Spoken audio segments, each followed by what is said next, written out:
자, 안녕하세요. 사찰의 상징 세계 학원 계속 가고 있습니다. 왜 학원부터 하냐면 학원을 사면 상권을 살 확률도 좀 커지지 않을까라고 하는 소박한 생각 속에서 그리고 학원이 이게 원래 단편적으로 이렇게 상권은 일주문부터 시작을 해서 사찰 진입로부터 해서 이렇게 들어가는 구조로 연속되는 것들을 상권에 배치를 했고, 학원은 이게 사찰과 관련된, 사찰 문화와 관련된 이모저모를 이렇게 단편적으로 놓은 거라서 사실은 학원이 이런 용도로 더 맞죠.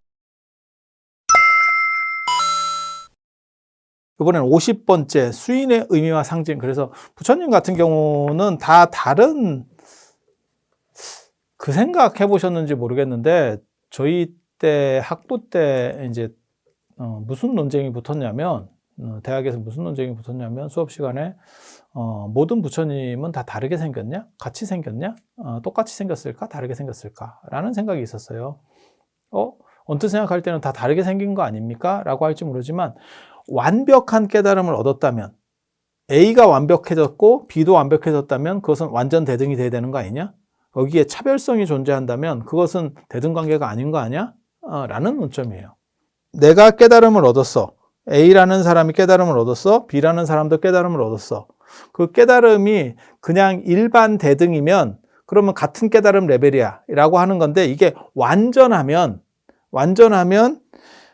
그 차이라고 하는 것이 존재한다면 서로 불완전성이 좀씩 존재하는 거죠. 그러니까는 무한과 무한은 서로 포함 관계이기도 하고 대등 관계이기도 하고, 그 다음에 전혀 차이가 없어야 되죠. 이렇게 생각을 하는 거예요. 그리고 이러한 논점이 예전에도 있었던 거야. 그래서 부처님을 표현할 때 아미타 부처님이나 석가모니 부처님이나 비로자나 부처님이나 다 똑같아. 다 파마머리에다가 그 다음에 금색이고, 그냥 가사, 기본 가사 있고, 그냥 똑같이 계시는 거예요. 이건 되게 재밌는 논점이에요. 사실, 완벽하기 때문에 다를 수도 있는 거 아닙니까? 이것도 가능해, 사실은. 완벽하다라고 하는 건데, 또 동일성만 있다라고 하는 것은 동일성에 규제된 불완전성이야 라고 하는 것도 논리적으로 가능하거든요. 이거는 답이 나올 수 있는 문제는 아니에요. 이거는 이렇게 볼 수도 있고 사실은 저렇게 볼 수도 있고 라고 하는 거예요. 그러니까 완벽과 완벽이니까 똑같은 형태여야 돼. 아니 다른 형태라도 완벽과 완벽일 수도 있어. 이거는 한 단계 더 나아가는 논점이에요.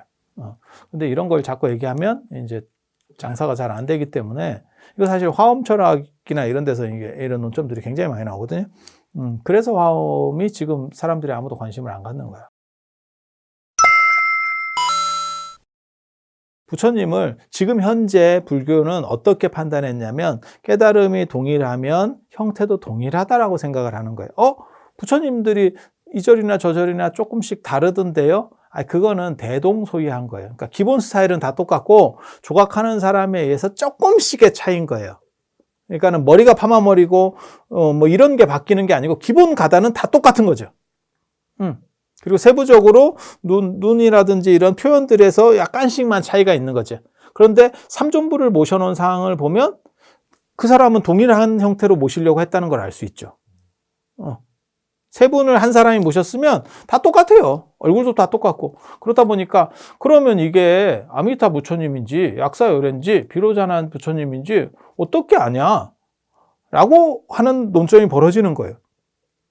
그리고 그런 게 이제 헷갈리니까 요즘은 자꾸 뭘 하는 거냐면 팻말을 붙이지. 근데 제가 늘상 얘기하거든요. 팻말 붙이는 거, 부처님한테 팻말 붙이는 거 아니다. 이렇게. 그러니까 사람들은 그렇게 생각해. 선생님도 이름표 붙이고 뭐 이러는 거 아닙니까? 야, 지조는 그렇게 하는 일이 없어. 지조는. 임금은 팻말 안 붙인다. 밑에 정승들이 품계석에 쓸 수는 있어. 정승이라든지 안 그러면 그 직급에 의해서 우리가 그 경복궁이나 창덕궁 가면 품계석이라고 쭉 있잖아요. 그런 식으로 가능성이 있어. 그리고 윗사람은, 최고 윗사람은 이거 없어요. 왕조 국가나 이런 데서는 최고급은 자기를 표현하는 무언가를 쓰지 않습니다. 그래서 부처님한테 이름표를 붙이는 거는 사실은 굉장히 무식한 거다. 그래서 제가 뭐라고 얘기하냐면, 꼭 그런 식으로 지시하고 싶으면 앞에 무슨 명패 붙이듯이 하지 말고 한 옆에다가 이렇게 해서 이미지를 따서, 실루엣으로 이미지를 따서 이 부처님, 이 부처님, 이 부처님이다 이렇게 설명을 해줘라 그래서 부처님은 사실 이게 임금하고 같은 레벨이에요. 군주하고 같은 레벨이에요. 그래서 금색을 쓰는 것도 그렇고, 동아시아에서 금색이라고 하는 것은 금색하고 자색, 자주색은 황제만 쓸 수 있는 색이에요. 황제하고 임금. 그래서 그렇게 쓰는 거고, 그 다음에 나중에 무슨 전, 창덕궁, 경복궁, 근정전, 창덕궁, 인정전, 이런 것들도 사실은 다 임금밖에 쓸 수 없는 거거든요. 그리고 그런 거를 대웅전, 비로전, 적광전, 이렇게 전자를 쓰는 거예요. 도교에서는 궁자를 씁니다. 참고로 말씀드리면. 그래서 무슨 궁 이러면 그건 사실 도교 용어예요. 도교 용어. 그래서 이런 얘기 해도 되는 건 모르겠다. 정멸보궁, 이게 도교식 표현이에요. 그리고 그 정멸보궁이라고 하는 게 어디서 유래됐냐면, 제가 지금 여기 있는 오대산 월정사 중대에서 시작된 용어예요. 그러니까 우리가 정멸보궁 하면 어디가 먼저 떠오르냐면 양산 통도사가 먼저 떠오르지만, 사실 그 명칭 자체의 기원은 사실 오대산 중대에서 시작되는 거고, 여기가 원래 도교적인 요소들이 존재합니다. 이 산이. 예. 그래서 그러한 요소들을, 그러니까 영향들을 받으면서 정멸보궁이라고 하는 좀 특이한 표현이 나오지 않았겠나 라는 생각을 해요. 그래서 맨 뒤에 궁자가 붙고 그 다음에 전자가 붙는 게 불교와 도교의 차이라더라. 불교에서는 이제 전자 다음에 쓰는 게 각자를 쓰거든요. 삼성각, 칠성각, 산신각, 이렇게 각자를 쓰는데, 도교에서는 궁자 다음에 쓰는 게 뭐냐면 관자를 씁니다. 삼청관, 이렇게. 예. 그래서 아무튼 그런 건 상식적으로 그냥 알아두시면 되고, 그리고 도사하고 도인의 차이도 있어요. 도사하고 도인. 도사하고 도인 차이 뭔지 아세요?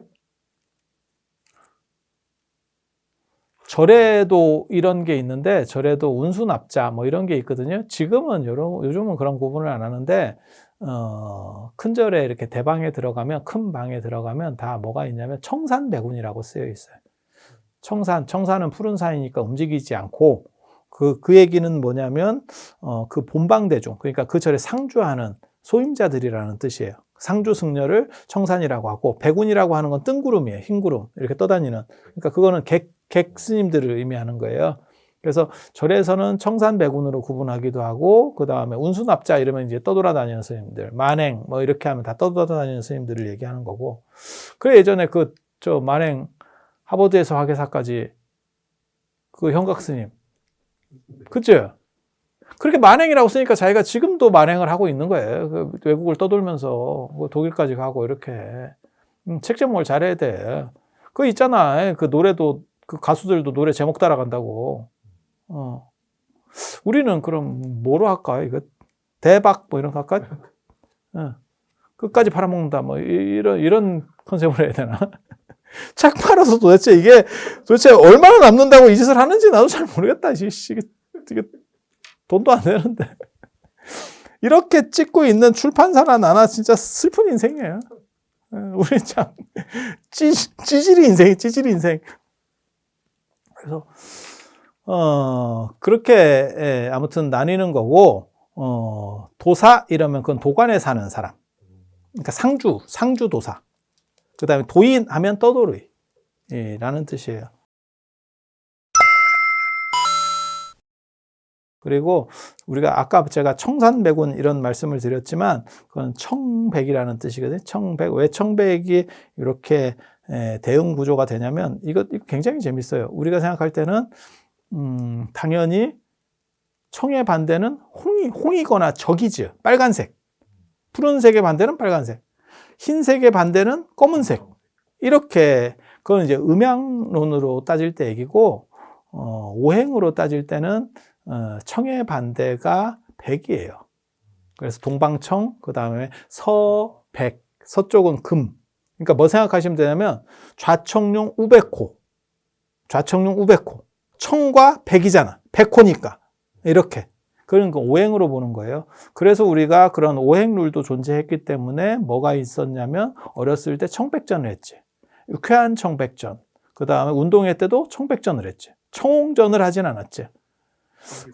그걸 누가 저한테 쓸데없이 약을 뭐라고 팔았냐면, 제 아는 분이 뭐라고 팔았냐면, 왜 청백전이 됐냐면 우리가 빨갱이들한테 뒤지게 당해가지고 빨간색에 대한 공포증이 있어서 청의 반대를 100으로 놨다라고 하는데, 실제로는 그거는 한쪽은 음양이라고 하는, 그러니까 빨간색, 파란색, 검은색, 흰색이라고 하는 음양 논리가 있는 거고, 한쪽에는 오행 논리가 있는 거예요. 예. 그래서 실제로 청백이라고 하는 거는 저 불국사에 가면 청운교, 백운교, 거기서도 청백이라는 얘기가 나오는 거예요. 그러니까 유래가 굉장히 오래됐구나 라는 걸 알 수 있어요. 예. 좌청룡, 우백호 이렇게 생각하시면 돼요. 부처님 수인과 관련된 이야기를 할 수밖에 없는 게, 모든 부처님을 똑같이 동일성으로 표현을 해버리면 어느 게 어떤 부처님인지를 잘 모르잖아요. 그리고 지금 이름을 쓸 수도 없고, 그렇다 보니까 그것을 표현하는 고정된 어떤 모습 하나를 넣어야겠다. 그게 이제 수인, 손 모양이라고 하는 거예요. 손 모양. 얘기하다 보면 이게 손이 이렇게 자유롭게 움직일 수도 있고, 그리고 인도나 동남아시아에 가면 더운 지역은 이 손가락에 대한 이러한 표현들이 상당히 더 심합니다, 우리보다. 그래서 춤을 추더라도 제가 예전에 그런 얘기했는데, 송송안에 난타 이렇게 다닥 두드리고 막 이렇게 하는 난타 있잖아요, 난타.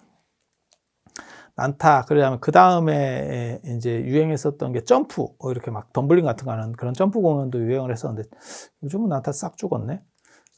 근데 그런 것들은 사실은 추운 지역의 공연 문화고, 더운 지역 공연을 보면 손톱 같은 걸 긴 거 하나 끼워가지고 이렇게 따다다다다 이렇게 움직이는 정도의 춤이에요. 춤이 이렇게 역동적이지 않아요. 이유가 뭐냐면, 더운데 몸을 많이 쓰는 뭐 비보이 같이 이렇게 막 역동적으로 하면 짜증이 나요.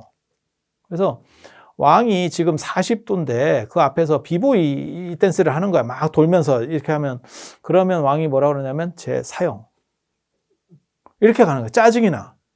그래서 화려하게 차려입고 조금씩 이렇게 우리가 볼 때는 너무 저거 좀 무성의하게 하는 거 아니야? 라고 하는 게 더운 지역 춤이에요. 더운 지역 춤. 그래서 걔네들이 의외로 몸을 잘 안 움직이고 손이나 이런 걸 이렇게 까딱까딱 하는 게 있어요. 그래서 수인 문화, 손에 대한 표현이 우리보다 훨씬 더 다양한 그런 부분이 있어요. 무드라, 만트라, 만다라, 이렇게 해서 신구의, 그러니까 입으로는 만트라, 진언을 하고, 그 다음에 몸으로는 수인, 무드라를 음사해서 문두라고도 하는데, 그래서 통일 직후에 경주 저 사천왕사에서 이제 문두루 비법, 이게 문두루가 무드라의 수인, 손으로 이렇게 착착 움직이면서 이게 신통 부리는 거, 신통 부리는 거. 그리고 이 문화가 아직도 절에 남아 있어요. 그건 언제 하냐면 관욕 같은 거 할 때, 사십구제나 이런 거 지낼 때 돌아가신 분을 이렇게 영혼을 씻겨드리고 이런 의식에서는 사실 그런 행동들을 합니다. 그래서 어떤 때는 이렇게 손으로 가리켜 지단진언 하고 뭐 이렇게도 쥐고 뭐 이런 식으로 해갖고 주먹 쥐고 뭐 이렇게 하는 여러 가지 요소들이 있어요. 그래서 그런 수인 문화도 있고, 그 다음에 만다라라고 해서 정신적 완성, 이런 것들도 지금도 절에서 하죠. 그래서 절에서 사시에 보면 요건 만다라 선송 뭐 이렇게 해갖고, 만다라를 지금 제가 건립하려고 합니다. 그렇게 해서 선송, 맨 먼저 무엇을 할 것이냐, 정법계진언, 법계를 깨끗하게 하는 진언을 합니다. 이렇게 해서 다 작법입니다. 예전에 밀교 작법. 그렇게 해서 인도 문화에는, 아무튼 더운 지역 문화에는 이 수인이 차지하는 비율이 상대적으로 크다. 그래서 손으로 이렇게 해가지고 이런 걸로 신통 부린다고. 중국 도교에도 있어. 검결해가지고 이렇게 부정을 쫓아내고 뭐 이런 것들이 있는데, 인도 문화에는 아무튼 이 수인이라고 하는 게 손 모양이라고 하는 문화가 있기 때문에, 그리고 그게 나중에 이제 제일 많이 발전하는 게 밀교거든요. 그래서 손 모양을 가지고 부처님의 자세를 특정한다. 그래서 몇 분만 알면 돼요. 그러니까 부처님이 굉장히 많은데, 부처님도 많고 보살님도 많고 대승불교에는 굉장히 그런 게 많은데, 실제로는 등장하는 분들은 몇 없습니다. 불명경이나 이런 데 보면 막 이렇게 많이 이렇게 두꺼운 페이지의 책으로 부처님 이름과 그 다음에 저 보살님들 이름이 나오는데 다 필요 없고 뜬 사람만 기억합니다. 그래서 그 몇 분만 기억하면 어느 절에 가서도 다 통한다. 그게 수인이에요. 손 모양. 그래서 석가모니 부처님은 이렇게 오른손을 무릎에다가 이렇게 대고, 요 사진으로 올려, 이렇게 오른손으로 이렇게. 요거 이제 찍기 수인이라고 하는, 땅을 찝는 이렇게. 이거 너무 긴 거 아니요? 이거 너무 한꺼번에 많은 얘기를 해주면 약간 힘들 수도 있는데, 이거 이 정도 하고 진짜 중요한 건 지금부터 나오는 거예요. 근데 안타깝네. 시간이 다 돼서. 다음 시간에 이어서 할 수 있도록 그렇게 하겠습니다.